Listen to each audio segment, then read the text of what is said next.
हर हर महादेव। भगवान शिव ने अपनी चोरी की बात माता पार्वती से बताई। उन्होंने कहा कि हे पार्वती, मैंने एक बार चोरी की थी जो आज तक आपको नहीं बताई। माँ ने कहा कि हे प्रभु, आप चोरी भी करते हैं। तब भगवान शिव ने कहा, हे पार्वती, जब प्रभु श्री रामचंद्र जी का जन्म अयोध्या में हुआ था तब मैं भी वहाँ गया था। माता ने कहा कि हे प्रभु, अकेले ही गए थे, मुझे साथ लेकर नहीं गए।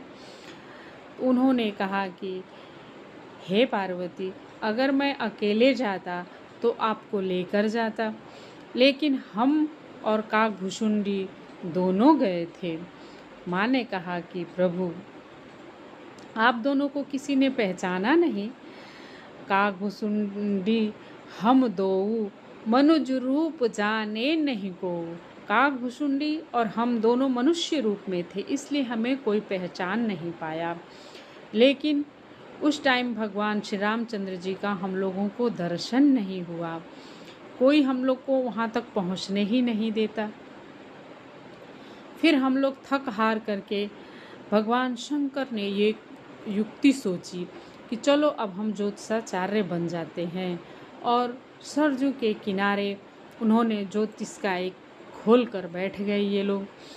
भगवान शंकर अपना नाम रख लिए शंकर शर्मा, और काकभुसुंडी जी का नाम रख लिए भुसुंडी पांडे। अब एक गुरु और दूसरा चेला सवेरे सवेरे सरयू के तट पर सब लोग नहाने वालों की भीड़ लगी रहती है। अब उस टाइम भगवान शंकर सबका भूत भविष्य वर्तमान देख रहे हैं।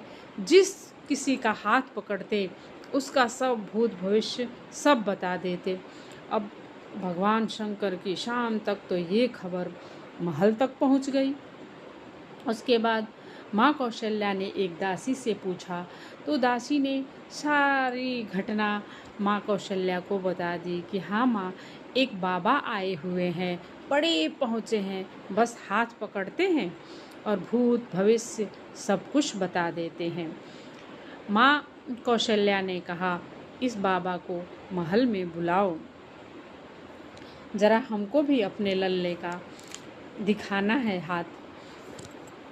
अब ये बात जो ही भगवान शिव के पास पहुंची कि चलिए आपको महल में बुलाया गया है। भगवान काकभुसुंडी से कहते हैं कि चेला सारा पोथी पत्रा बंद करो और चलो।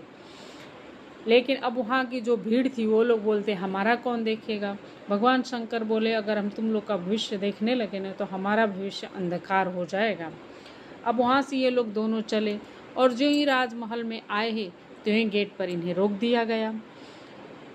बोलते हैं शंकर शर्मा कौन है? भगवान शिव बोले हम। तो बोले आपको ही खाली बुलाया गया है, दूसरा किसी को नहीं। भगवान बोले हमारा चेला है, लेकिन वो लोग नहीं आने दिए। बोले भगवान चलो ठीक है, मैं जाता हूँ और किसी भी प्रकार से मैं आपको बुलाता हूँ। भगवान शंकर अंदर गए और माँ कौशल्या आई, भगवान शंकर का पैर धोई, और उसके बाद जो ही भगवान शंकर ने श्री रामचंद्र जी को देखा और राम जी ने शंकर जी को देखा, हरि से मिलने हर आए। ये तो माँ कौशल्या को पता नहीं, लेकिन दोनों एक दूसरे को जब देखने लगे तो भगवान शंकर को काकभुसुंडी की याद आई। उन्होंने माँ से कहा, हे माँ, मैं भविष्य बता तो दूँ, लेकिन मेरा जो भी पोथी पत्रा है ना बाहर है, मेरा जो चेला है ना गेट के बाहर ही उसे रोक दिया गया है। अगर आप कहें तो मैं उसे बुलाऊं, आप सिर्फ उसे बुलवा दीजिए। माँ कौशल्या ने कहा ठीक है। माँ कौशल्या ने तुरंत काकभुसुंडी जी को बुलाया। काकभुसुंडी जी ने देखा भगवान शंकर प्रभु का हाथ देख रहे हैं। यह देखकर भुसुंडी जी ने कहा कि वाह प्रभु, अकेले अकेले ही खूब लूट रहे हो। इतना सोच कहते भुसुंडी जी ने क्या किया, कहा कि हे मैया, जो हमारे गुरु हैं ना वो हाथ की रेखा के स्पेशलिस्ट हैं और मैं पाँव की रेखा, अगर आप कहें तो मैं पाँव की रेखा तब तक देख लूँ। माँ ने बोला देख लो।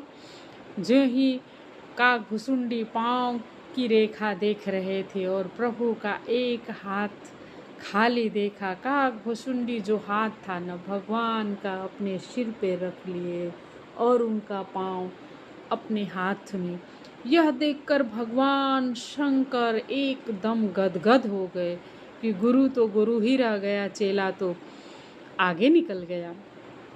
भगवान शंकर बहुत प्रसन्न हुए और माँ कौशल्या को भगवान की सारी बातें बताई और कहा कि हे मैया, अगर कोई गुरु आए ना तो उसके साथ इनको भेज देना, तभी इनका कल्याण है और आपके लिए एक नई बहुरिया लेकर के आएंगे। भगवान शंकर कहते हैं कि राजा दशरथ से उस वक्त जिसने जो मांगा सबको उन्होंने वही दिया, सब कुछ दिया, लेकिन जिसको मिला उसने भी अपने पास रखा नहीं, सारा लुटा दिया।